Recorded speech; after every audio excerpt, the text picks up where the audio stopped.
Part 1. I wasn't looking for love when I met him. Just happened. In the middle of my messy, overworked, underpaid life. He was standing outside the coffee shop I'd been working at for 3 years, holding a guitar, smiling like he had all the time in the world. He asked if I'd mind if he played for the customers. Said sure. Our manager was too hungover to care. That afternoon, he sat on a wooden stool near the window and played songs I didn't know, but somehow every lyric felt like it was written for me. I didn't even notice I'd been staring until he looked right at me and winked. I blushed, turned away, and told myself it meant nothing. But I knew better. His music filled the room, and something in my chest softened for the first time in years. After his set, he walked up to the counter, ordered a black coffee, and said, "You work here every day?" He nodded, then laughed awkwardly. "Pretty much." "What gave it away?" He grinned. "Just a guess. You look like the kind of woman who keeps the world spinning, even if no one notices." That line melted something inside me I didn't even know was frozen. We talked until my shift ended. Then again the next day. And the next. It became a routine. He'd play. I'd serve coffee. And somewhere between broken coffee machines and late-night walks home, I fell for him. He was everything I wasn't. Free, fearless, unattached to anything but his music. I was grounded, holding too many broken pieces of my past to count. But Daniel didn't try to fix me. He just stayed until one rainy night, under the flicker of a dying street lamp. He kissed me, and I didn't want it to end. That kiss led to more nights, more laughter, more love, and soon, he moved into my tiny one-bedroom apartment, bringing nothing but his guitar and a promise. "I'm not going anywhere, Lily. I swear." I wanted to believe him. God, I needed to believe him. So I did. For the next few months, life felt almost perfect. He started playing at more local gigs. I picked up extra shifts to save. And together, we talked about a future we hadn't dared imagine. Then, I missed my period. First I brushed it off. Stress maybe. Or my messed up hormones from working double shifts. But something told me. This time. It was different. Bought a test. Just one. I couldn't even wait until I got home. I used the staff bathroom during my lunch break. When those 2 lines appeared, I didn't cry. I didn't scream. I just stared. I was pregnant. The man with music in his veins. The man who never planned more than a day ahead. Was going to be a father. When I told him that night, his reaction wasn't what I expected. He didn't freak out. He didn't yell. He didn't run. He just looked at me, eyes wide, silent. Then after what felt like forever, he whispered, "Wow," and hugged me. Lately, I remember thinking, maybe this won't break us.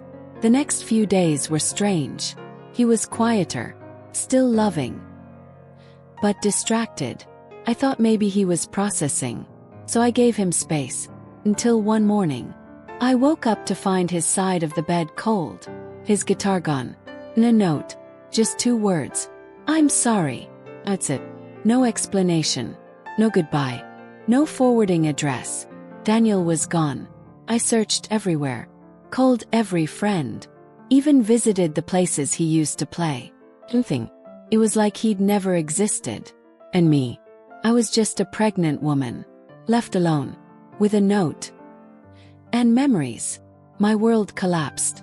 People pitied me, whispered behind my back, assumed I'd been reckless. But no one knew the truth. No one knew I gave everything to a man who swore he'd stay. I tried to hate him, tried to forget. But at night, when I placed my hands over my belly and felt the faintest flutter of life, I couldn't help but wonder, why? Why would he leave? What was he hiding? Because this wasn't the Daniel I knew. Something didn't add up. And deep inside, part of me whispered, He didn't vanish for no reason. If the love of your life vanished while you were carrying his child, would you forgive him if he ever came back? Or would you close that door forever? Comment below. I want to hear what you'd do. Part 2. I wanted to believe he was coming back. I kept the apartment clean. Didn't move his things. Left his toothbrush by the sink like he might walk through the door any second. But days turned into weeks. And Daniel never came back. I went to work with swollen eyes. Smiled at customers who asked how I was feeling. Told them I just had a cold. I didn't tell anyone I was pregnant. Because the truth, I was terrified, not just of being a single mom, but of the fact that Daniel, who had looked me in the eye and said he loved me, had disappeared without a trace. No text, no voicemail, no clues, except that note, those 2 haunting words. I'm sorry.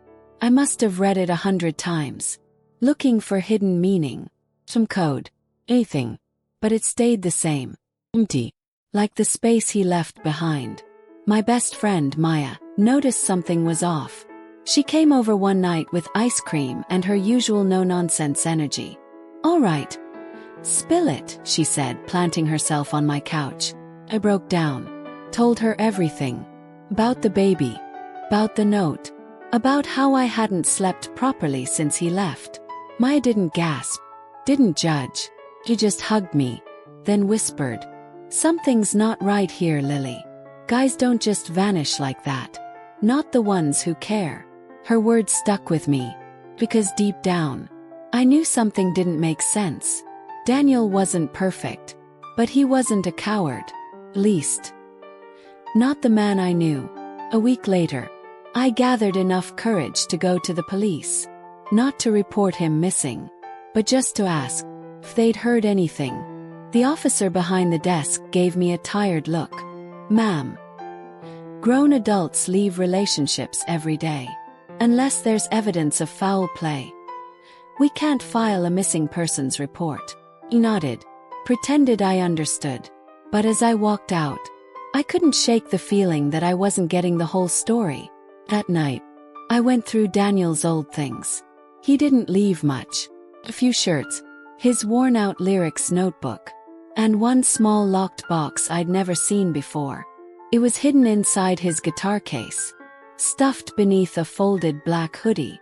I stared at it, heart pounding, wondering why he'd hide something in a place I'd never thought to look.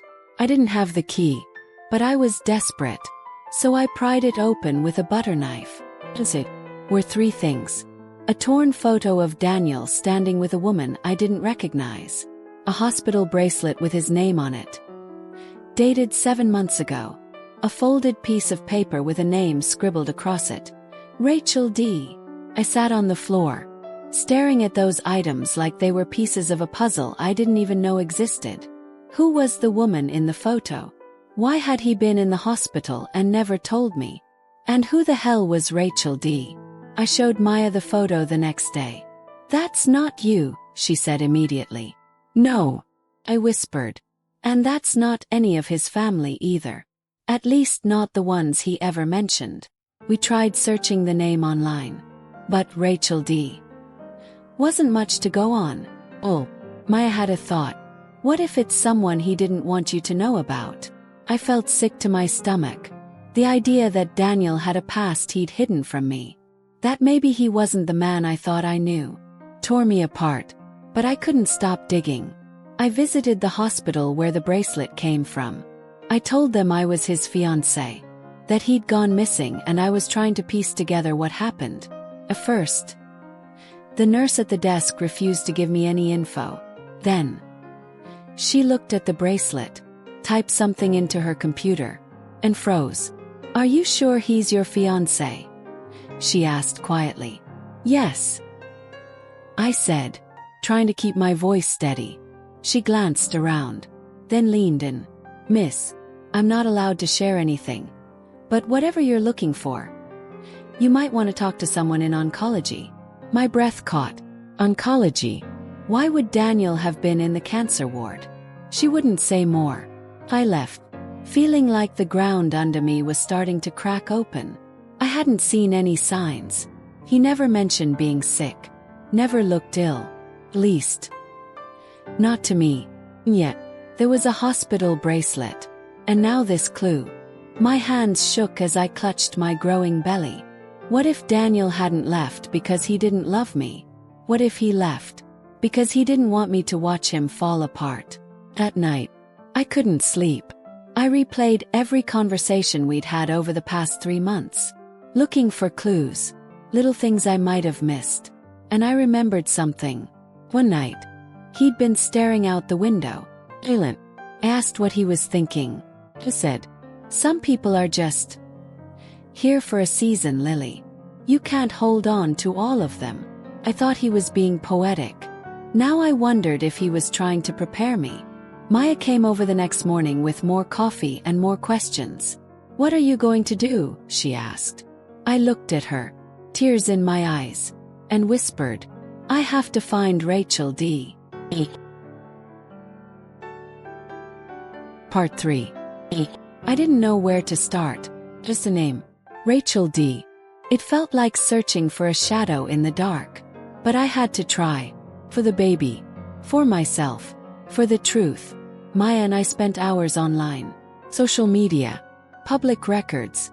Hospital connections. It was Maya who found her. Rachel Daniels. Age 29.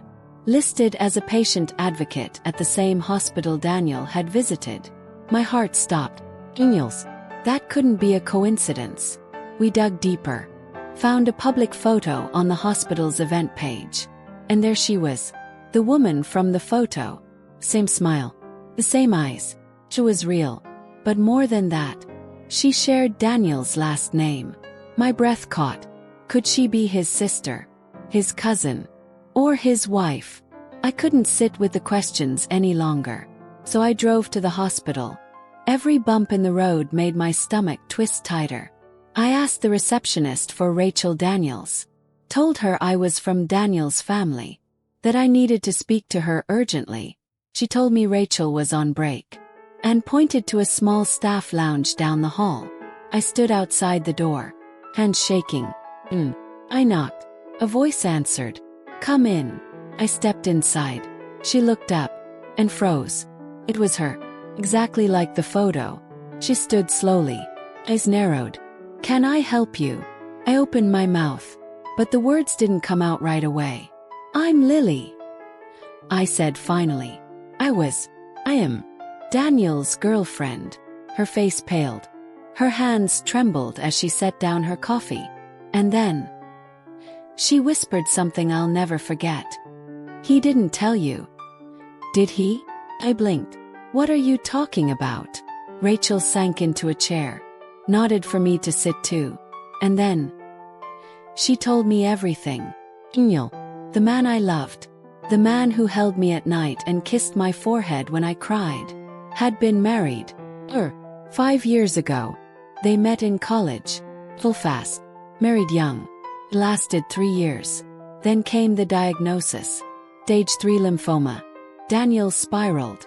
Pushed her away. Said he didn't want to die married to someone who'd remember him sick. So he left. Divorced her. Disappeared from her life completely. One day last year. He walked back into her hospital. Inner. Quiet. He wasn't seeking treatment. He was looking for a job. Rachel helped him get in as a part-time music therapist. They didn't get back together. But they spoke sometimes. Cautiously. Until he met me. "I knew about you, Lily," she said softly. He told me he was trying again. Trying to live. To love. Tears welled in my eyes.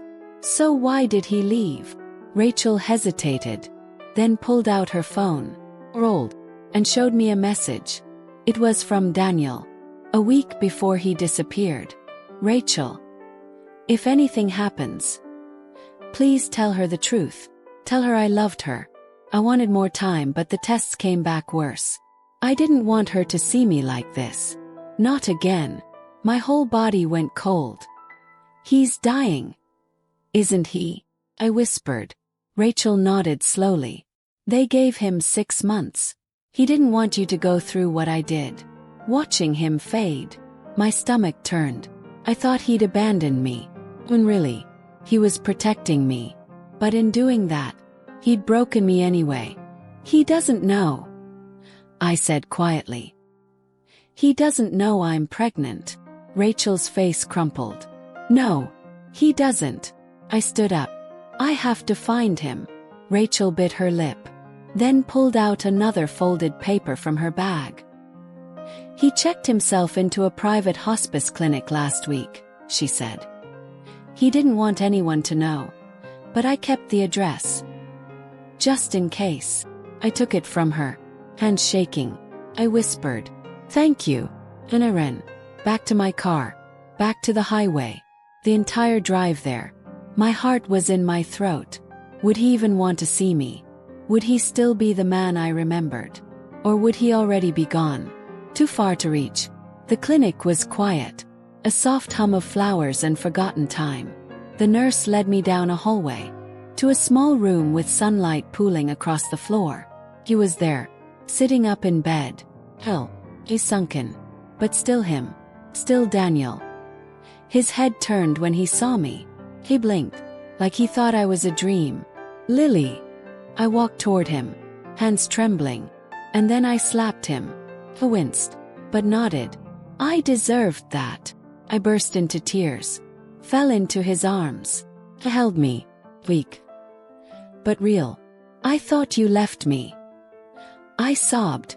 "You did leave me. And I hated you for it."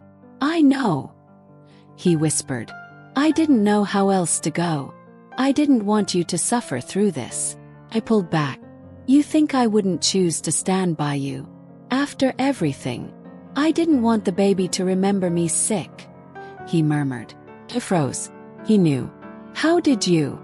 He smiled faintly. "Rachel told me. The day you visited her. She called me that night." I covered my mouth. "I didn't know what to do," he said. "But when she told me about the baby, I knew I couldn't stay hidden forever." Sat there, together, and for the first time in weeks, I didn't feel broken. I felt found. Part 4.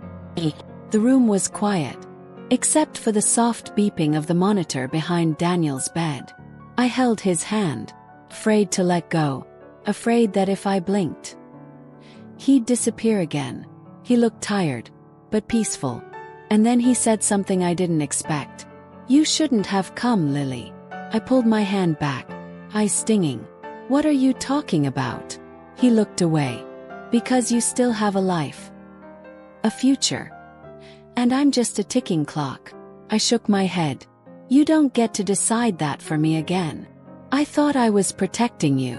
I really did," he said, voice shaking. "But all I did was hurt you." I stood up. "I don't care how much time you have left. I'm not here because I feel sorry for you. I'm here because I love you. And because our child deserves the truth." Daniel's eyes welled with tears. "Our child," he whispered. He nodded. "You're going to be a father. And that means something even now." For a long moment, neither of us spoke. And then, he asked, "Can I see the sonogram?" I pulled it from my bag, worn from being held too tightly for too long. His hands trembled as he took it. He stared at it like it was the most precious thing in the world. "This is real," he whispered. "I'm going to be someone's father." I smiled. "And you already are." He held the image to his chest, closed his eyes, and for the first time since I found out he was gone, I saw him smile. That night, I didn't leave the hospice. I stayed by his side, watched him sleep, talked to the baby out loud like he could hear every word. When morning came, a nurse brought breakfast. Daniel barely touched it. His body was giving up, but his spirit, it had come alive again. Called Maya. She cried on the phone when I told her everything. "He really left to protect you?" she asked. He nodded. "He thought dying in front of me would break me more than vanishing." I sighed. "I still want to strangle him. But that's heartbreakingly romantic. Rachel visited too. The moment she saw us together, she smiled. I guess he needed both of us at different points, she said quietly. I reached out, held her hand. Thank you for telling me. She looked at me. You gave him peace. He's been waiting to feel this again. Even if he was too scared to ask for it. Years passed. I visited every morning. Read him baby books. Played recordings of the baby's heartbeat. He cried every time. One afternoon, he whispered, I want to write a letter. To the baby. He nodded. And to you. I helped him hold the pen. He could barely lift it. But he wrote, slowly, painfully, word by word. And then he handed me 2 envelopes. One for when they're old enough to read, he said. And one for you. For when I'm gone. I couldn't hold back the tears. You're not gone yet. He smiled. But the sun's setting, Lily. And I want you to be ready. One night, as I sat beside him, he looked at me suddenly. Eyes wide. I have something to confess. I leaned in. What is it? I didn't vanish just because of the cancer, he said slowly. There was something else. Someone else. Who made me disappear faster. My heart stopped. Who? I whispered. He swallowed hard. There was a man. Someone from my past. Someone I owed. Owed what? He looked away. My life. I didn't understand. Years ago. Before I met you. I got into something dark. Debt. Wrong people. And when I got sick, I thought they'd forget me. But they didn't. They threatened to come after the people I love. If I didn't vanish quietly. My breath caught. You were protecting me from them too? He nodded. Disappearing wasn't just about dying alone. It was about keeping you safe. I stared at him. The weight of everything he'd been carrying. Do they know where you are now? He shook his head. Rachel helped me disappear off the grid. I felt a sudden chill. And if they find out? He smiled weakly. They won't. But if they do, promise me you'll protect the baby. I squeezed his hand. With everything I have. The nurse interrupted then. His oxygen levels were dropping. They gave him medication. Adjusted his 4. I stepped outside for a moment. To breathe. To not scream. And when I came back in, he was asleep. Peaceful again. But even in sleep, his hand held the sonogram. Like it was the one thing he wanted to leave this world holding. The next morning, he was still there. Befading. Breath shallower. Eyes barely opening. Leaned close. I love you, I whispered. He smiled. Barely. And whispered back. I never stopped. Then his hand went limp. And the monitor glowed until it stopped. He was gone.